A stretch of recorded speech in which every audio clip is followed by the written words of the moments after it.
वृंदावन के रहने वाले बाबा नंद,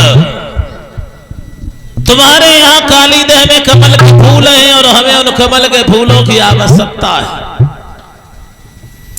या तो वो पुष्प हमारे यहाँ भिजवाए जाए, अन्यथा तुम्हारी समस्त बिरादरी को हम जेल में बंद कर देंगे।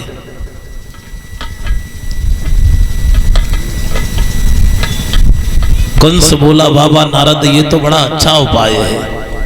नारद बोले, उपाय तो हम बताने के लिए रहते ही हैं, और हकीकत है श्रोताओं, एक नारद सभी देवताओं को चक्कर में डाले रहते थे अकेले।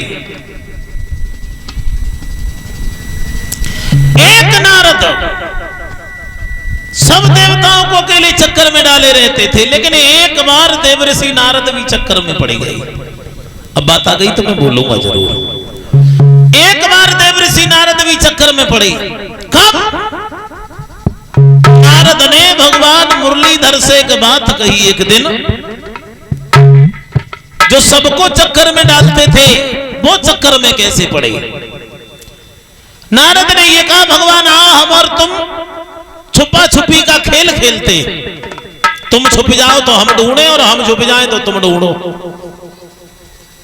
भगवान बोले ठीक है नारद, क्योंकि नारद को यह वरदान था,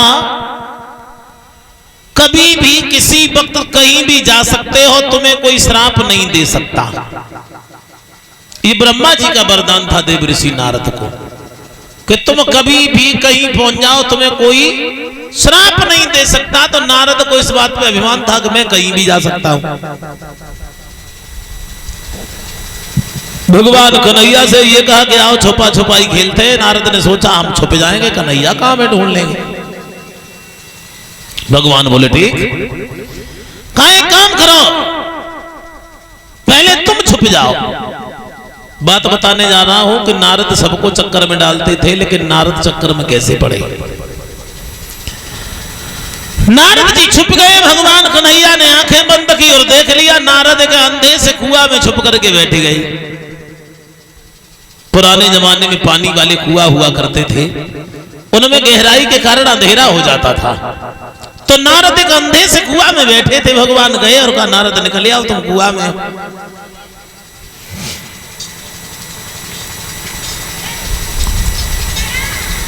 नारद निकल आए। फिर भगवान ने कहा, नारद अब हम छुपे रहे, तुम ढूंढो। नारद पे आंखें बंद कराई और भगवान वहां से अंतर ध्यान हुए। नारद बोले, आंखें खोले प्रभु, अब प्रभु वहां हो तो ढूंढ पाए। हुआ ये, भगवान एक जरा से बच्चा बने और बच्चा बन के एक रास्ते में रोने लगे। महीना 2 महीना के बालक बन के। कल्पना की एक कवि ने,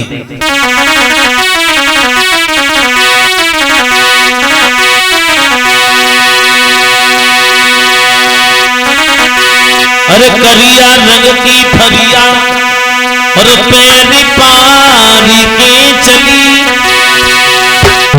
और दूल्हा के दिल को दुल्हन देती दुलार है चली, और बेदाचार की लली आज ससुराल को चली।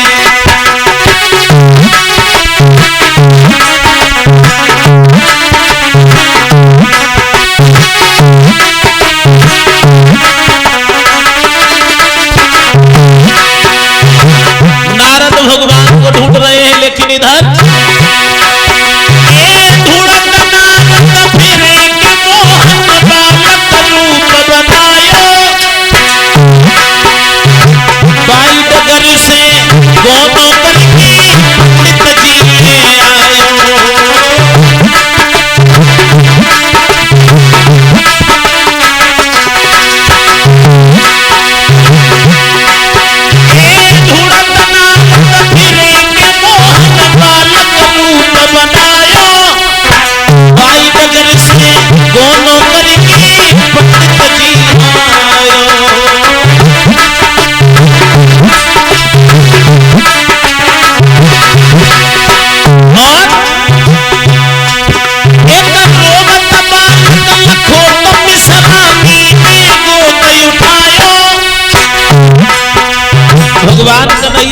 तो लीला थी, रो रहे थे।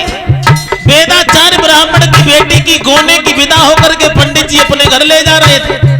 इधर भगवान कन्हैया रास्ते में जरा से बच्चा बने, रो रहे थे। पंडितानी जी को प्रेम आ गया, ममता जाग गई, किसी का छोटा सा बेटा रो रहा है। हुआ ऐसा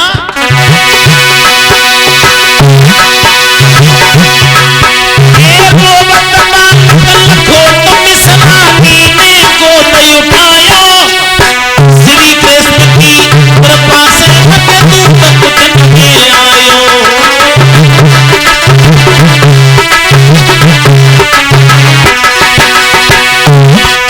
और चल गए दोनों साथ नगर को सोच की भली। इत दूल्हा के दिल को दुल्हन देख दुला रहे चली। वेदाचार की लली आज ससुराल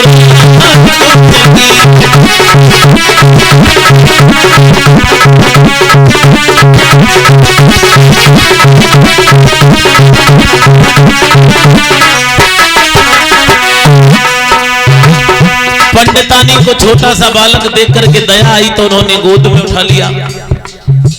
लेकिन ऐसी भगवान की कृपा, ब्राह्मणी के दूध बनने लगा तो भगवान को दूध पिलाने लगी। अब दुनिया में कोई ऐसा है जो ये कह दे बालक पंडितानी का नहीं। नारद ढूंढ रहे हैं। इधर जब पंडितानी गांव के करीब पहुंची अपने पति के साथ गोने वाली विदा होकर के, गोदी में बच्चा, ननद दरवाजे पे खड़ी थी, उसने रथ देखा आते हुए, सोचने लगी, घर में भाग के पहुंची और अपनी मां से कहा, इतना मोड़ी भाग गई आंगन में अम्मा कैसी चलना, कोने में भौजाई आई नहीं गोद में लल्ला।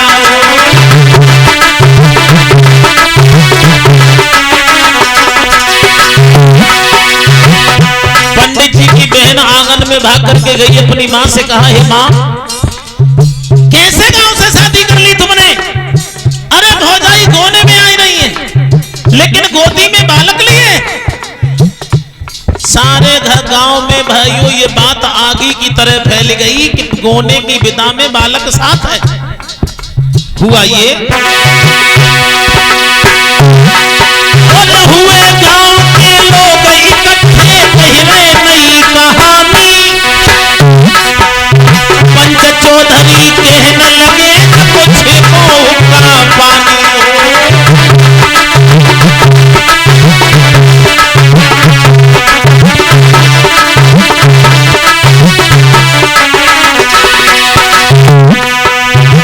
पंडित जी ने बहुत समझाया कि ये बालक हमें रास्ते में पड़ा मिला, ऐसी कोई बात नहीं है, कोई गलत विचार नहीं है। लेकिन जब बालक रोता है तो पंडितानी को दूध पिलाना पड़ता है। सबूत साथ में भाइयों, पंचायत वालों पंचों ने भी नहीं मानी, गांव से निकाल दिया, हुक्का पानी बंद कर दिया। उसके बाद तीनों दैनिकारी गांव से सोच की भली, दूल्हा के दिल को दुल्हन देती दुला रहे चली। वेदाचार की लली आज ससुराल को चली।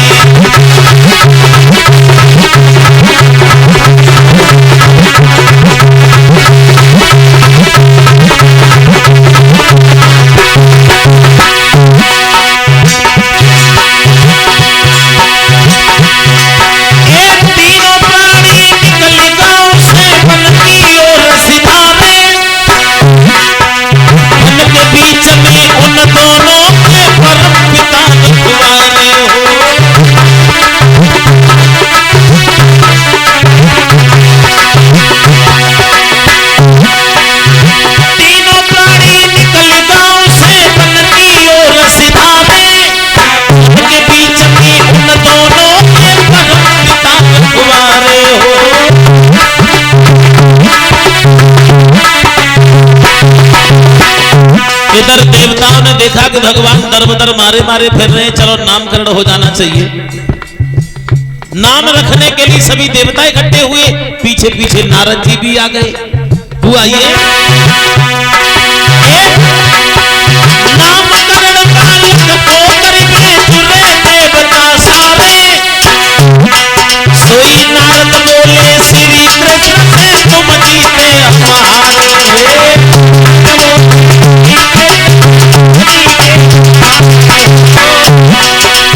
नामकरण बालक को करके जुरे देवता सारे, नारद बोले श्री कृष्ण से तुम जीते हमारे।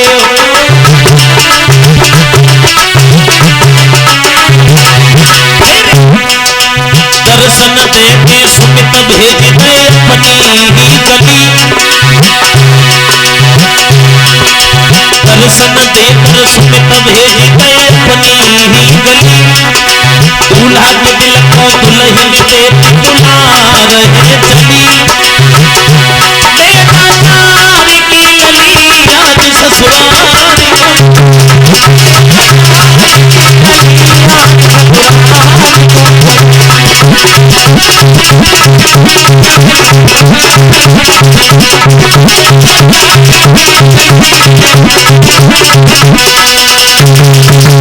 मेरे भैया जब नारद बाद में पहुंचे, दोनों हाथ जोड़े का हे मुरलीधर, हम तुमसे हार गए, तुम्हारी माया का कोई पार नहीं पा सकता, हमें क्षमा करना। तो कहने का तात्पर्य ये है, जो सारे देवताओं को चक्कर में बनाते रहते थे, वो नारद भगवान कन्हैया ने खुद चक्कर में डाल दिए। आज देव ऋषि नारद ने कंस से कह दिया कमल के फूल मंगाओ। कंस ने पत्र लिख दिया बाबा नंद के लिए, वृंदावन के रहने वाले बाबा नंद, हमें कमल के फूलों की आवश्यकता है। तुम्हारे यहाँ काली देह में कमल के फूल पाए जाते हैं, या तो हमारे यहाँ कमल के फूल भेज दिए जाएं, अन्यथा तुम्हारी समस्त बिरादरी को जेल में डाल देंगे। पत्र पहुंचते ही बाबा नंद व्याकुल हो गए, रोने लगे। यशोदा मैया भी रोने लगी। तब तक भगवान कन्हैया आ गए, कहने लगे मैया हमें माखन और रोटी दे दो। यशोदा ने रो करके एक बात कही, लाला तेरी मैया कहीं बंधी होगी। तुम्हें मालूम नहीं है श्याम, तेरे बाबा कहीं बंधे होंगे और मैया कहीं बंधी होगी। अंतिम दिन माखन रोटी का अब इससे भेंट नहीं होगी। भगवान मुरलीधर कहने लगे मां भला ऐसी कौन सी मुसीबत आने वाली है जो हमारी माखन रोटी छूट जाए। बोले मुरलीधर तुम्हें मालूम नहीं है मां, पिताऊ मारेंगे कल्ला और तो साथ कोस उड़ जाएगा।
भगवान मुरलीधर कहने लगे हैं भैया चिंता न करो तुम,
बनी, किस कारण से मैया बनी।